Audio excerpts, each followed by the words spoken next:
ओम नमः शिवाय। हर हर महादेव। सभी प्रियजनों को, सभी अपने श्रोतागणों को अपने यूट्यूब चैनल के माध्यम से नमन है और आशा कर रखता हूँ कि आप सभी कुशल मंगल होंगे, सभी अच्छे से होंगे। और ये माघ का महीना चल रहा था, आप सारे देवता आपके तीर्थाट प्रयाग में आए हैं और बड़ा अच्छा समय है। इस समय तीर्थाट प्रयाग में गंगा स्नान और दान का अच्छा महत्व जा रहा है और इस वक्त स्नान दान की महिमा बहुत भारी है। और इस समय माघ के महीने में सभी चीज़ का दान करना लाभदायक होता है। जिससे सभी चीज़ का दान करें, तिल का दान करें, कंबल का दान करें, ब्राह्मणों को दें। इससे आप लोगों का विकास, तरक्की और सभी प्रकार की बाधाएं दूर होंगी, निश्चित है। इसलिए क्योंकि प्राचीन काल से हमारे यहाँ ये सब परंपरा रही है और जो कि आज तक सभी कारणों से को हल कर देते आई है। तो कहने का तात्पर्य है कि मैं रिसर्च कर रहा हूँ इस बात का कि मैं कौन हूँ। अभी तक मैं कहते नहीं परहित सरिस धर्म नहीं भाई। मैं यूट्यूब चैनल के माध्यम से आप लोगों के लिए यही लेके आता हूँ कि सभी सुखी हों, सभी खुशहाल हों, सभी लोग मुस्कराएं, जीवन में सबकी खुशहाली आए। इसलिए मैं विशेष स्टडी के माध्यम से मैं कुछ अचूक आइडिया आपके सामने लेकर आता हूँ। ये सफलतापूर्वक आइडिया आपको करने से आपको ज़रूर उसको लाभ होगा। इसलिए सर बाधा विनाशक आइडिया आपको बताऊंगा। और पहली बात तो मैं परहित सरिस धर्म नहीं भाई। मैंने कहा, तुलसी बाबा ने बहुत अच्छा लिखा। इसलिए परोपकार की भावना से जो आदमी अभिभूत होता है, जो परोपकार की भावना की दृष्टि से जन सेवा करता है, निर्छल भाव से, निर्मल भाव से, उसका तो कल्याण तो भगवान करते हैं, साथ ही साथ ईश्वर की कृपा भी सब पर बरसती है। असीम कृपा है भगवान की, सब लोग खुशी हैं। अब मैं आज तक नहीं समझ पाया, इतना उम्र दराज होते हुए भी नहीं समझ पाया कि मैं कौन हूँ। मैं इतना जानता हूँ कि मेरा नाम निर्मल मिश्रा है। मैं पिता का पुत्र हूँ, पुत्र का पिता हूँ, पत्नी का पति हूँ, बहन का भाई हूँ, बहनोई का साला हूँ, साले का बहनोई हूँ, बॉस का असिस्टेंट हूँ, असिस्टेंट का बॉस हूँ। पर हु एम आई, मैं कौन हूँ? मैं नहीं समझ पाया मैं कौन हूँ। मैं इतना आप समझता हूँ कि मैं मनुष्य मात्र हूँ, जो कि एक सर्वश्रेष्ठ योनि लेकर पैदा हुआ हूँ और एक ये मानव जीवन एक सर्वोत्तम उपहार है जो हमको आपको मिला हुआ है। तो इसका उपयोग अच्छे कार्यों में अवश्य लगाना चाहिए। इसलिए परोपकाराय सताम विभूतयः परहित सरिस धर्म नहीं भाई। तो इस तरीके का मतलब आप लोगों की भावनाएं जागृत होनी चाहिए। जब आप अच्छी भावनाएं से जन सेवा करेंगे तो भगवान आपका भला अवश्य करेगा। तो मैंने बताया, मान लीजिए आपको किसी प्रकार की सफलता नहीं मिल रही है तो एक कभी कभी भाग्य अवरोधक हो जाता है। देखो, तिथि नक्षत्र मुहूर्त कुछ बाधाएं उत्पन्न करती हैं, या आपकी कुंडली में कुछ ऐसे ग्रह हैं जो आपको सफलता नहीं दिला पा रहे हैं। तो कुछ टोटके बताए जाते हैं। लेकिन हाँ, एक बात, टोटका के लिए सबसे पहले आपको सुबह उठना होगा। सूर्योदय से पहले 2 घंटे पहले उठना चाहिए और उठ करके अपने हाथों को बिल्कुल अवलोकन करना चाहिए। उसके बाद आपको 3 बार मुंह पे अपने फेरना चाहिए। उसके बाद जो है भगवान का ध्यान करें। उसके पश्चात फिर शैया का त्याग करना चाहिए, स्नान ध्यान करिए। क्योंकि आज आपको आपने संकल्प किया कि हमने कुछ अपने परिवार की भलाई के लिए, हमें अपने लोगों की भलाई के लिए या कुछ करना है। तो वो आप वैसा आप फिर उसके बाद शुद्ध या रेशमी वस्त्र धारण करें और वस्त्र धुले होने चाहिए। और अगर देवी, देखिए देवी का उपासक है तो उसे लाल वस्त्र धारण करें। यदि किसी उत्तम सिद्धि के लिए है तो उसको पीला वस्त्र धारण करके ही कोई अपनी साधना या इस टोटके का प्रयोग करना चाहिए, ज़्यादा लाभदायक होता है। जैसा कि आप जानते हैं, अगर आपका भाग्योदय नहीं हो रहा है, आप बहुत चिंतित रहते हैं या घर परिवार में आपका विकास नहीं हो रहा है, तो एक बहुत अच्छे चीज़ आपके सामने प्रस्तुत कर रहा हूँ जिसके माध्यम से आपको लाभ अवश्य मिलेगा। जैसे कि आप किसी दिन एक नए ताले के लिए आएँ और ताला जो है ले आकर के किसी मंदिर में रखाएं और चाबी लगा दें, लेकिन ताला बंद होगा, तो बंद ताले को रखा है मंदिर में शुक्रवार को शाम को, शनिवार को अगर पुजारी उस ताले को खोल देता है तो यानी आपका भाग्योदय अवश्य है। देखिए, ये लाभ सिर्फ ओरल नहीं है, इसकी जांच की गई और इस जांच में सही खरा उतरा है। ये आप मान के चलें, विश्वास ही सबसे बड़ी चीज़ होती है। अगर आप विश्वास करेंगे और उस चीज़ का उपयोग करेंगे तो अवश्य लाभ होगा। मानो तो देव नहीं पत्थर। तो कहने का मतलब है कि जो चीज़ें सॉलिड होती हैं वही चीज़ें रखी जाती हैं। अब आपके सामने और भी विकल्प हैं, जैसे कि आपके घर में एक चक्षी नारियल, एक आक्षी नारियल रखें, उसकी विधिवत पूजा करें। और अगर आपके यहाँ शंख बजने वाला है तो उस शंख में जल भर के उसका आचमन लें और घर में जल में छिड़कें। इससे भी आपके घर की बरकत होती रहेगी, आपके घर का विकास होता रहेगा, उन्नति होएगी।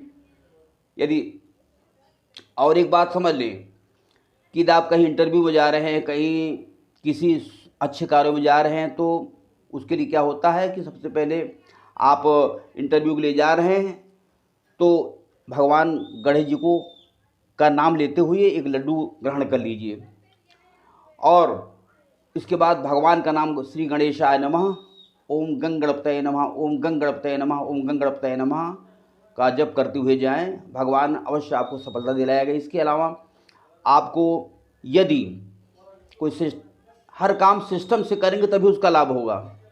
आपके घर में कोई बाधाएं हैं तो उन बाधाओं से मुक्त होने के लिए क्या करें, आपका काली सरसों ले लें और उस काली तिल ले लें। काली तिल को लेकर के आप पूरे परिवार के सदस्यों को उस काली तिल 7 बार ऊपर से घुमा करके उसके बाद उस काली तिल को बाहर द्वार फेंक दें। तो इससे आप की सभी प्रकार की बाधाएं जो हैं, जिन परिवार के फैमिली मेम्बर्स को है, उसका भी लाभ होता है, देखा गया है। इसके अलावा आप लक्ष्मी नारायण, अगर ईश्वर कृपा है, एक अचूक चीज़ें हैं जो कि आपको इसका अवश्य पालन करना चाहिए। और मनोकामना सिद्ध मंत्र मैंने बताया कि जैसे आप किसी की मनोकामना पूर्ण करनी है तो ओम ह्रीम नमः का मंत्र अवश्य जाप करते हुए जाएं, इससे आपको लाभ होगा। या आप फिर निकलें और एक सिक्का लेकर के उस सिक्के को हल्दी में रंग करके उस सिक्कों को किसी गरीब या हरिजन को दे दें। उससे आपका जो है, तब किसी कार्य के लिए जाए तो आपको 1 रुपया हो या 11 रुपया हो तो अच्छी बात है, नहीं तो अधिकश अधिकम फलम, तो आपको ज़रूर लाभ होगा। इस तरीके से तो कहने का तात्पर्य है कि हर कार्य की प्रणाली जो है विधि अनुसार होता है, तभी उसका फल प्राप्त होता है। जैसा कि आपको बताया मैंने कि घर में अगर कोई, जैसे अब छोटी छोटी बातें हैं जो महिलाओं के लिए कुछ टिप्स देना चाहूँगा। इससे महिलाएं जो हैं, अब कभी आप झाड़ू है तो सूर्योदय से पहले घर में झाड़ू लगना चाहिए, जिससे कि उसके बाद झाड़ू लगाकर तुरंत मुख्य द्वार पर आप 1 बाल्टी पानी डाल दें, तो इससे धनागम की स्थिति अच्छी रहती है। अच्छा, हो सके तो चावल हल्दी को मिश्रण हो पीस करके तो ओम भी लिख सकते हैं, इससे आपका लाभ होगा। अच्छा, और इसके साथ अगर झाड़ू को कभी पैर से मत छुएं, एक छोटी बातें हैं लेकिन लोग ध्यान नहीं दे पाते इस बात, छोटी पैर से मत छुएं। अच्छा, और घर में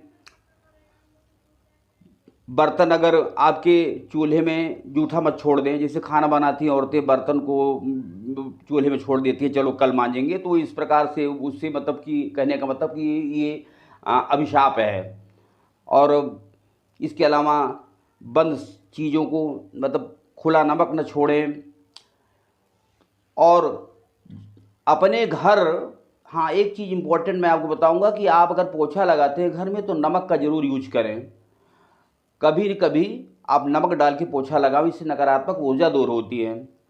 अच्छा, और दूसरी बात यह है कि नकारात्मक ऊर्जा और भी साधन है दूर करने के लिए। अगर आप ज़्यादा, आपका मकान अच्छा है, आपके मकान में जगह है, तो आप मुख्य द्वार पर 2 गमले रखें, गमले को बगल बगल रख दें, तुलसी के पौधे गमले हों। तो जब गमले आप रख देंगे मुख्य द्वार पर तो जो हवा चलेगी, जो नकारात्मक ऊर्जा है, तो आपकी जो पॉजिटिव ऊर्जा है वो अंदर आएगी। तो तुलसी के पौधे का महत्व आपको पता ही होगा, तो उससे आपके यहाँ की नकारात्मक ऊर्जा अवश्य दूर होगी। तो कहने का तात्पर्य यह है कि इन सब चीज़ों पर गौर करना चाहिए। जैसे कि मैंने बताया कि आप कभी और शुभ काम से जा रहे हैं तो कम से कम चना और गुड़ एक फ़कीर को दान कर दें। अगर कोई रास्ते में दिखाई पड़ता है उसके, तो उससे क्या होता है, उससे भी आपको लाभ होगा। हाँ, तो इस तरीके से विभिन्न प्रकार के स्रोतों का आपके अंदर बना रहेगा। आप अगर एक आपको और एक बहुत अच्छा ठोस उपाय बताना चाहूँगा कि गणेश जी की आदि गौरी गणेश की स्थापना करें, उस मुँह आदि गौरी गणेश में मौली लपेट कर रख दें और उसकी विधिवत पूजा करें। और गणेश जी की स्टैच्यू हो तो और अच्छी बात है, तो उस पर रख करके 108 दूर्वा दल आप अर्पित करें डेली, जब तक कि आपका कार्य सिद्ध नहीं हो जाता है। अच्छा, जिस दिन आपका इंटरव्यू हो या जिस दिन आपका कोई मतलब उस कार्य के हेतु आप निकल रहे हैं, तो उसमें से 8 या 10 दूर्वा जेब में रख लें। तो इस कहने का तात्पर्य है कि श्रद्धा, भक्ति, साधना, इस तरीके से इन सब, ये छोटी चीज़ें हैं लेकिन ये बहुत बड़ा काम करती हैं, बहुत ईजी है। कहने को मतलब लोग सोचेंगे अरे क्या है, लेकिन नहीं, अविश्वास की भावना प्रकट हो जाती है ना। तो कहते हैं ना कि जहाँ अविश्वास की भावना प्रकट हो जाती है वहाँ पर कार्य सिद्ध नहीं होता है। और सुंदर बात है कि आप केसर का तिलक लगा के जाएं तो लोग आकर्षित होंगे। केसर का तिलक आप घोल करके मत्थे पे लगा के जाएं तो लोग आकर्षित होते हैं। इस तरीके से विभिन्न प्रकार के उपाय आपके सामने हैं। जैसे आप पानी बरसता है, लोग छाता लगाते हैं तो बच जाते हैं, वैसे छाता लगाने का काम करता है। माता पिता का चरण का स्पर्श करके करें, अपने बड़ों को प्रसन्न रखें। अगर घर में महिलाएं प्रसन्न रहेंगी तो स्वतः ही आपकी तरक्की विकास होता रहेगा। इसलिए प्रसन्नता घर के लोगों की बहुत आवश्यक है। इसलिए ऐसा कार्य करें जिससे लोग संतुष्ट रहें, घर का माहौल अच्छा बना रहे। दीवालों पर कहीं लिखिए नहीं, दीवालों पर लिखने से कर्ज होता है, अगर लिखा भी है तो आप मिटा दीजिएगा। और तमाम तरह की बातें हैं। अब जैसा कि बताया कि गाय भोजन बने तो गाय की पहली रोटी गाय को खिला देना चाहिए, आखिरी रोटी गाली कुत्ते को खिलाना चाहिए। ये विधियां हैं। तो इन सब इससे आप लोग परिचित भी होंगे। कोई ऐसी चीज़ें नहीं जो कि मैं आपको बता रहा हूँ आप इससे अनभिज्ञ हों, इससे परिचित होंगे ज़रूर। साथ करके कुछ ऐसी चीज़ें बतानी चाहिए जिससे कि आपके अब आप जो है, जैसे कि कोई चीज़ है, सिरहाने आप सोते समय इत्र की शीशी रख के सोएं, तो इत्र की शीशी ले आएँ शुक्रवार को, अपने सिरहाने रख के सोएं और सुबह इत्र की शीशी को घर में छिड़काव कर दें। इससे प्रेम का बना रहता है घर में। ऐसा है, सफ़ेद कपूर किससे पूजा करें, कपूर अवश्य जलाएं, घर में हो या दुकान में हो, कहीं भी कपूर से का जो धुआं होता है, इससे नकारात्मक ऊर्जा दूर होती है।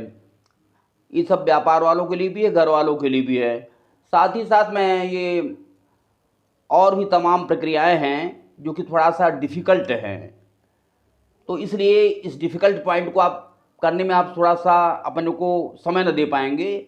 लेकिन मैं चाहूँगा कि अगले वीडियो में आपको उस डिफ़िकल्ट पॉइंट को बताया जाए, जिससे कहते हैं ना कि अधिक से अधिक का अधिक फल होता है, अधिक से अधिक का अधिक फल होता है।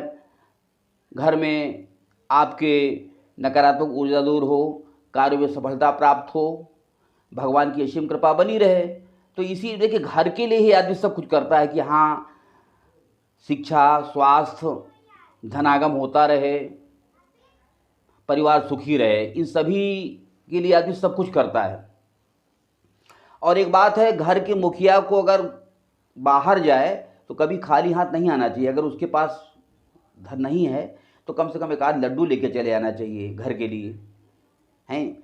तो इससे क्या होता है जानते हैं कि खाली हाथ आने का एक जो टोटका है, मतलब उससे जो है अपशगुन होता है। घर के मुखिया को कभी खाली हाथ नहीं आना चाहिए, कुछ अवश्य लेके आना चाहिए। साथ में बताऊंगा कि मैंने आपको बताया कि कभी आपकी मनोकामना पूर्ण, कि कभी भी आपकी ऐसी कोई मनोकामना है, भगवान सूर्य नारायण को जल लाल फूल से दें। अगर आप किसी इंटरव्यू में जा रहे हैं तो लाल फूल से भगवान को जल दें, और उसमें जो है नारायण को जल देंगे और 11 लाल मिर्च के दाने डाल करके। तो क्या होता है, आप किसी भी कार्य के लिए जाएंगे तो आपका सफल अवश्य होगा। तो उसमें आपको मंत्र का थोड़ा जप करना होगा, और ये बहुत इजी मंत्र है। जैसे ओम ह्रीं सूर्याय नमः, या सूर्य देवता भगवान आप साक्षात परम पिता परमेश्वर, आप हमारे ऊपर कृपा करें, उनसे विनती करिए कि हमारे कार्य को सिद्ध करें, आपके काम को सिद्ध करें, आप इसके लिए जो है प्रयास करें। तो कहने का तात्पर्य है कि टोटकों के साथ ही प्रयास, एफर्ट जो है 100% करना चाहिए। लेकिन टोटके तो एक ये होते हैं कि आपको एक मतलब जैसे छोटे छोटे टोटके जो हैं आपको महान सफलता दिला सकते हैं, और ये चीज़ें बिल्कुल विशेष रूप से सिद्ध की गई चीज़ें हैं। और जो शास्त्र या जो प्राचीन काल से चीज़ें होती आई हैं उसमें वो तथ्य में मूल है, और उस तथ्य में दम है, उस तथ्य में, और उसको पहले विश्वास करें, प्रगत करें, हमेशा तरक्की करें। मैं इसी के साथ मैं इसीलिए कहता हूँ कि जनहित के लिए कार्य करना चाहिए। और बड़े बड़े आपके मकान हैं, बड़े बंगले हैं, कार हैं, उसका कोई मतलब नहीं रह गया जीवन का, ये सब छोड़ के जाना होगा। जब आप जन कल्याण नहीं कर सकते हैं, आपका पड़ोसी दुखी है, आप सिर्फ अपनी मस्ती में मस्त हैं, तो इससे जीवन का कोई तात्पर्य, तो वृथा जीवन है। इसलिए जब आप परोपकार करते हैं, जैसे माघ का महीना है, गंगा स्नान करें। सारे देव आपके प्रयागराज में आ चुके हैं, और गंगा स्नान में बताया आपको मैंने कि तिल का दान करें, कंबल का दान करें, सफ़ेद वस्तु का दान करें, गरीबों को, लाचारों को, मजलूमों को ज़रूर से ज़रूर दान करें। इससे आपके परिवार की तरक्की और विकास होगा। ब्राह्मण को दें, जो ब्राह्मण लाचार है ब्राह्मण को दान करें।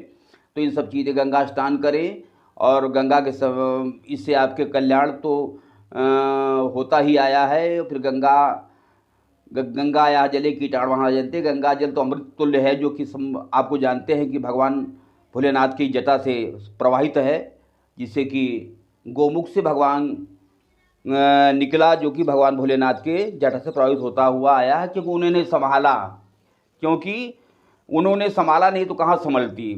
तो इस तरीके का तात्पर्य है कि जीवन में, इस जीवन को आप समझें, इसका मूल्य समझें। नहीं सुबह से शाम होती है, शाम से सुबह होती है, बस ज़िंदगी ही तमाम होती है। एक दिन जो है ऐसा होता है कि फिर हम लोग विदा होकर चल देते हैं। तो इससे विदा होने के पहले, जीवन में अर्थी निकलने के पहले जीवन का अर्थ समझ लीजिए, जीवन का अर्थ समझ लीजिए, नहीं तो जीवन निरर्थक जाएगा। इसलिए मैं चाहूँगा कि इन सभी चीज़ों को मैं आगे भी आपके सामने कुछ अच्छे तथ्य लेकर आता रहूँगा, और महिलाओं के लिए भी जो कुछ है, जो छोटी छोटी बातें बताई मैंने, घर की चीज़ें बताई, तमाम चीज़ें हैं जो साफ़ सफाई का ध्यान विशेष। अतिथि आ जाए, अतिथि अगर कोई आप सब पूजा के समय अतिथि आ जाता है तो उसका परम स्वागत करें, इससे आपका फलदायी होता है।